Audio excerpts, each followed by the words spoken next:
Hello everyone, my name is Kevin. Welcome back to the channel, and today we are doing the Elimination Chamber 2019 predictions, and I promise you guys there will be a review for this one. Yeah, I'm sorry that I've kind of been slacking on these. To be honest, I lost a lot of the desire, I guess is the best way to put it. I lost a lot of the desire to do this kind of stuff recently. A lot of stuff with the channel. You guys probably noticed yesterday there was no Spider-Man. Tuesday there's no Assassin's Creed. Wednesday there's no God of War. I missed the Takeover and Royal Rumble reviews. I just kind of lost a lot of the desire to do a bunch of this stuff. So, yeah. Okay, so Takeover, or not Takeover, sorry. Elimination Chamber 2019 predictions. Here we go. First men's singles match, Baron Corbin versus Braun Strowman. A match that I don't really care for, don't really want. It is no DQ. It should be on the pre-show, but for some reason, instead of that being on the pre-show, the Cruiserweight Championship match is on the pre-show. I'm taking Baron Corbin because it is no DQ. I think Drew McIntyre, maybe even Bobby Lashley are going to get involved, and they're going to help Baron beat Braun.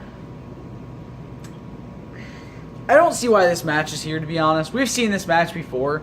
We've seen this match in a million different ways. Only one of those being a singles match, which technically wasn't even a singles match because a bunch of other people got involved. But whatever. Yeah, honestly, I'm not excited for this match. It looks like it's going to be dog trash, dog shit, you know, it's going to be horrible. I'm sure Braun's going to get in some big moves that are going to make the crowd pop, and then he's going to get cheated, and yeah, Baron Corbin. Next, we have an handicap Intercontinental Championship match, which, let me just say this. I do not in any way understand putting a singles championship on the line in a handicap match. It doesn't make any sense to me. It's a stupid stipulation. It shouldn't happen this way. And I'm taking Bobby Lashley to win this. Technically Bobby Lashley and Lio Rush. I hate this because I don't want to say that because then it kind of makes them co-champions. But it's stupid. It's like how David Arquette won the WCW the WCW Heavyweight Championship, where it was kind of a tag match with the championship on the line. Person getting the pinfall wins the championship, and he was on team with DDP, who at the time was the champion. And then David Arquette got the pin, and then he was the champion. WCW was a fucking mess. But yeah, I'm taking Bobby Lashley. I don't know. If the rumors are true that Kevin Owens is going into a feud with Lashley for the Intercontinental Championship, I'm down for that. Potentially with Lashley losing the championship to Owens. Owens is fantastic. If anyone deserves it, it's going to be him. Come on. Next, we have the Raw Women's Championship match, Ronda Rousey versus Ruby Riott. Ronda Rousey's obviously my pick. I'm not dumb. Come on. It's obviously going to happen where Ronda's going to win this. It's going to go past Fastlane. She's going to have the championship still. And then at Mania, she's probably going to lose it in a triple threat with Becky either making Charlotte tap or pinning Charlotte. Because for some reason, she's undefeated even though she has lost a tag match. She just hasn't been pinned or submitted. Oh, she's undefeated, you say? Well, we can't have her lose that match or she's going to lose all of her momentum. That's not how it works, okay? If you're a badass, I'm going to use Asuka as an example. If you're a badass and you have a huge-ass undefeated streak, one loss isn't going to kill your momentum because you're still going to be that undeniable badass who went that long without being pinned or submitted. I'm still upset about Asuka, okay? Just don't even talk to me. But yeah, Ronda Rousey. Next, Cruiserweight Championship match, Buddy Murphy versus Kurosawa. I'm going with Buddy Murphy. Mostly because it seems like they're setting up for a feud with Tony Nese, which has kind of been like his guy recently. Buddy Murphy has kind of had Tony Nese sitting by his side, being his buddy and all that. I think that Buddy Murphy's going to retain, and then Tony Nese is going to be the next one to step up and challenge the Juggernaut. It's kind of making me want to get back into 205 Live, because honestly, I love what the Cruiserweights do every single match. They're fan-friggin-tastic. I love it. Honestly, I can't wait for this match. I'm very disappointed it's on the pre-show. You have one match on the pre-show. Just fucking bump it. Who cares? Look, here's the thing. The pre-show plus the main show is going to have the same time, even if you shorten the pre-show down and just extend the pay-per-view to have that match there. I mean, it's going to be a little bit less because you'll probably be doing only like a half an hour pre-show. The pre-show doesn't need to be 6 fucking hours long, okay? It's a 2-hour pre-show with like 1 to 2 matches. Put those matches on the main fucking card so you don't have issues like what happened at Survivor Series last year. My boys got snubbed, bruh. They got snubbed. Alright, next on the WWE Championship Elimination Chamber match. Daniel Bryan versus AJ Styles versus Jeff Hardy, Kofi Kingston, Randy Orton, and Samoa Joe. And whoo! How about Kofi's performance on SmackDown this week? Damn, that was sweet. I am excited. It seems like they're finally giving that big push that Kofi's deserved. He has poured his blood, sweat, and tears in this company for 11 goddamn years. He deserves this championship. Just not yet. I think he is going to go marathon man. He is going to go from the beginning of the chamber, maybe 1, 2, or 3, until the end. He will be in the final 2. And Daniel Bryan and his big, tall, rabbit-faced looking buddy, Rowan, are going to cheat. Those little dirty heel bastards. They're going to cheat. Rowan is going to result in Kofi losing the match, which I think will then set up for either a singles and or triple threat match. This is actually something that a lot of people were thinking, that Kofi will end up being in a match, either a singles match at Mania against Daniel Bryan or a triple threat with potentially AJ Styles added in there. I think either way, Kofi deserves this fucking championship. I had Kofi as my prediction. I was like, I don't know if they're going to do it. I'm nervous as hell that they're, you know what I mean? I was like, oh, I don't know if they're going to do it or not, if they're going to pull the trigger. So I was nervous to say Kofi Kingston for this, but I think he's going to end up getting it this year. And if he wins at the Chamber and I lose this prediction bit because of that, I don't give a fuck. Because Kofi Kingston will have completed the Grand Slam. It only took him 11 years, but he'll have completed the Grand Slam. And if you want to count every championship he's won in this company, 16 times he would have been a champion of any variety in the WWE, which is fantastic. But yeah, I think Daniel Bryan's going to retain. Rowan's going to do something along the lines of like a la Shawn Michaels popping through the grate or something like that, or in some way getting involved in the match. Obviously, we've seen countless superstars get involved in the Elimination Chamber from outside in the past. Legacy getting involved with Cody Rhodes during a chamber match Cody Rhodes was involved in. Shawn Michaels and many other people kind of just breaking through the bottom of the chamber, hopping in and resulting in some sort of fuckery happening. Next, SmackDown Tag Team Championship match. We have the best tag team in the world, Shane McMahon and The Miz, or as I now like to call him, McMiz, because it's wonderful, versus the Usos. Now, if you know what happened with Jimmy recently, I'm not going to talk about it too much, but Jimmy got arrested in Detroit because of some issues. So basically, Naomi drove down the wrong way on a one-way street. They got pulled over. There was some alcohol in the car. Jimmy kind of hopped out, took his jacket and his shirt off, and was squaring up to fight the cop. He went in. They got posted on bail. It's much like what happened last year with Jimmy. With Jay, I mean. I'm not going to go on to it too much. I don't think they're winning this, though, because of this. However, I did say I didn't think they were going to really have any more momentum, and I thought they were going to lose it after that happened with Jay. And they fucking retained the championship. So for all I know, WWE is going to be like, ha ha ha, fuck you. And the Usos are going to win their 6th tag team championship in the WWE, which I ain't going to be too mad about, if I'm being honest. Also, let me just really quick point out, Braun Strowman and Baron Corbin have a match on this card.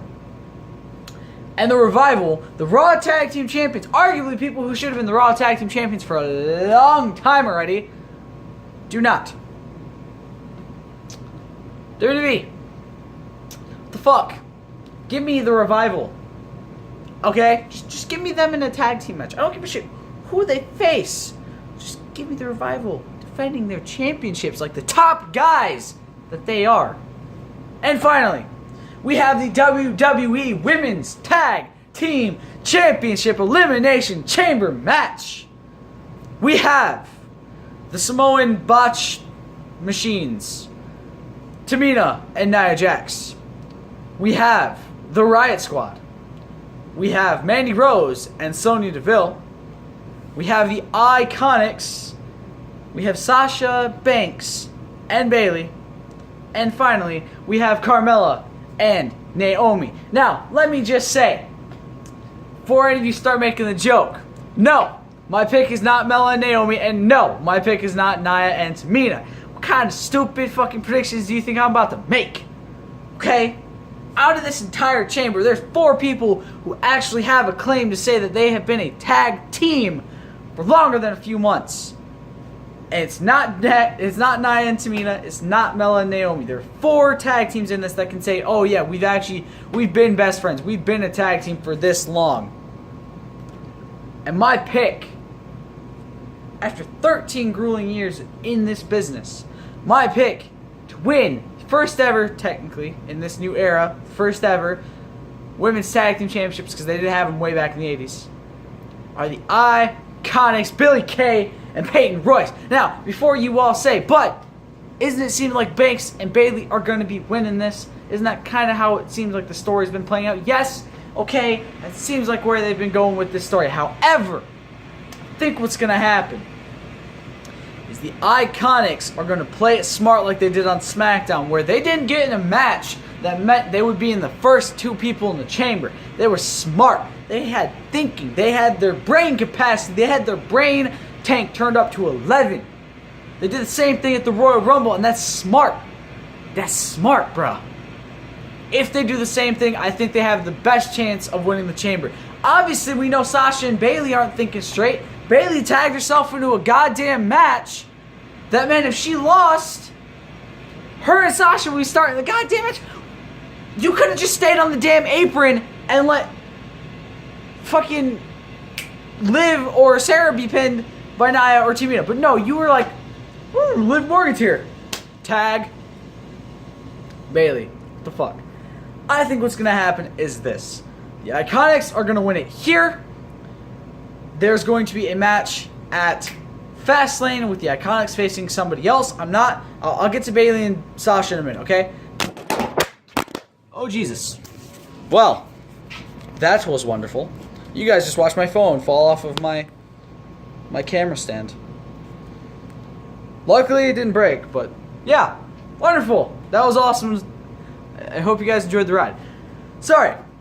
I think they're going to face somebody, potentially the Riot Squad or another team that's actually been a team for a little bit longer at Fastlane, and they're going to win. And then, at Mania, Sasha Banks and Bayley are going to win the championship. Obviously, you're going to have all 4 of the WWE 4 Horsewomen on that pay-per-view at that point. Because, let's be honest, Becky's probably being added to the match with Ronda and Charlotte. So you will have Becky, Sasha, Bayley, and Charlotte all on that pay-per-view card. You'll have Ronda on that card. You'll probably have Shayna Baszler, Jessamine Duke, and Marina Shafir sitting ringside. Sitting kind of like in the front row. Meaning, the 4 horsewomen of the WWE and the 4 horsewomen of the MMA are all going to be in the same building, same location, same venue, same time. So what I think is going to happen is the Iconics are going to win at the Chamber on Sunday.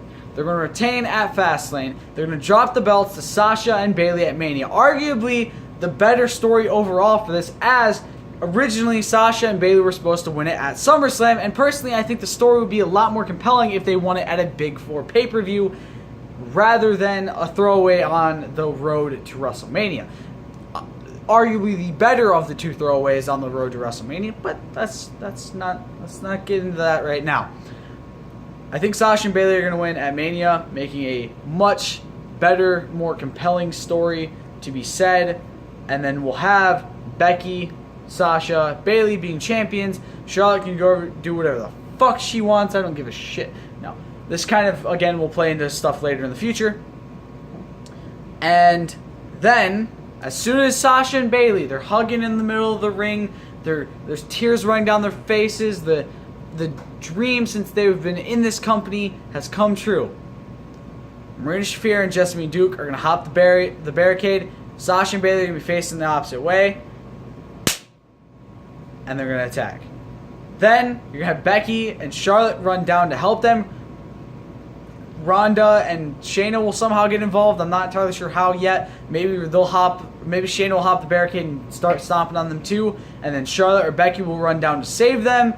And then Ronda will come out to help to even the odds. And then this is saying, you know, potentially if the main event does happen to be the triple threat for the Raw Women's Championship, I think it could be played out even better, because then later in the night, once Becky wins, you know, you can have a face-off, square-up sort of situation. 4 horsewomen of WWE, 4 horsewomen of MMA. Because honestly, it seems like that's what they're trying to set up for at this point. They're trying to get it set up to that point where that's going to be happening. And yes, I know Becky's an anti-hero sort of thing. She's kind of tweener of a face and heel. Charlotte's a mega heel. And Sasha and Bayley are sort of faces. Well, Sasha's sort of a face. I don't know what she is right now. I still think it'd be badass for that to happen, though. I think in the situation, setting up for a 4 horsewomen versus 4 horsewomen match, potentially at SummerSlam or Survivor Series, is the best situation that they can go for. Or even setting up for that, maybe Mania is a little bit too far away. But still, I hope that's what happens. I hope you guys enjoyed my predictions. I hope you guys enjoyed that little tumble you took. Let me know what your guys' predictions are down in the comments below. Stay golden. Peace.